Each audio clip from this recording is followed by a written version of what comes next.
Well, if you have ever wanted to don the famous fringe chaps of the Broncos cheerleaders on national TV, you'll soon have your chance. The team is getting ready to host tryouts, and you have through April 5th to get those applications in. Now, to help us all get ready, well, not me, of course, but to help you maybe, we are joined by the team's head and assistant choreographers, respectively. We've got Shelly Trujillo and Emily Gibbs with us. Good morning, y'all. Good morning. Thanks for having us. OG cheerleader, too. Yes. Woo -woo. Look at the rings. We got to show off the bling. You got some bling, too, as well. Yes, absolutely. Super Bowl 50. I love it. Three. Okay, so what are we looking for when we're trying out for cheerleaders? Well, we're looking for well-rounded individuals.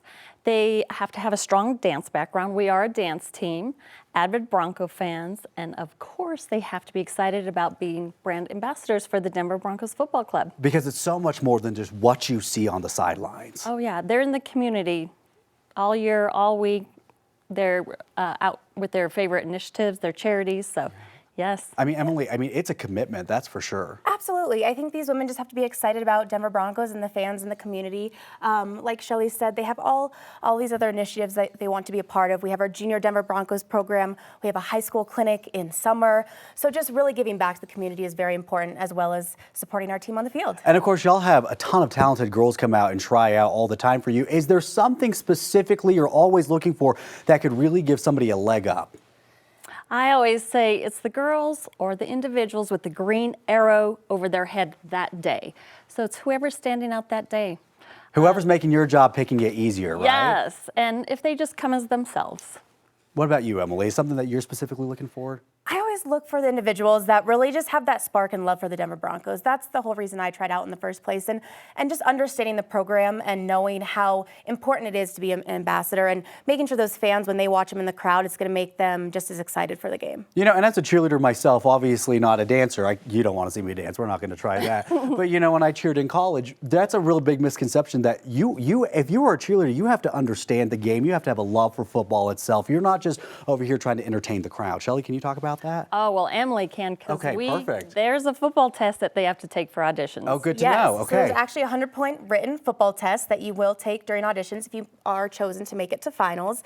It just is really the basics about football 101, the knowledge on the field, but also our Denver Broncos history, because it's very important to have an educated background and understanding to be able to have those conversations with fans out in the community. Yeah, absolutely. I just want to know, because both of you guys were on the team, is there one thing that just really surprised you that you took away, and still to this day it's the one thing you hold on to and miss, Emily? What I miss is that fan interaction. I know we keep going back to that, but really looking up in the stands and seeing the joy on their face when our team is just doing great out on that field, but also going around the communities. I was lucky enough to do the Salute to Fans tour that really visited almost 12 cities around Colorado, and just seeing those fans and their joy and how much the Broncos community spreads wide was really enjoyable for me. What about you, Shelly? I think for the individual dancer, it's the first time you walk out onto the field through that tunnel. Yeah. And then the players come through and the national anthem. And Shelly, truly, you go deep with the franchise too. She was sitting here before in the commercial break saying that Kim Christensen talking about her days entertaining the crowd as well. Yes, she was an OG. She was a solo in the end zone for years and years. Twirling that baton. She was. That's for sure. One last thing before we go. Of course, applications, they have to get those in by April 5th. Anything else that we need to know heading into that date? The rest of the information can be found online, but April 5th is the application date. Make sure you get that in so you don't miss anything else. And then April 13th will be that first preliminary audition. All right, Shelly, how are we going to do this next season? We're going to win. All right, that's what I like to hear. Super Bowl ring. Yes, okay. Yeah, she's got 3. She's got the bling on this morning. Shelly and Emily, thank you so much for being with us. We hope you come back once the team is picked and talk to you guys about your work and how you get the team ready with all the dances. Of course. We would love to be back. Thank you so much for having us.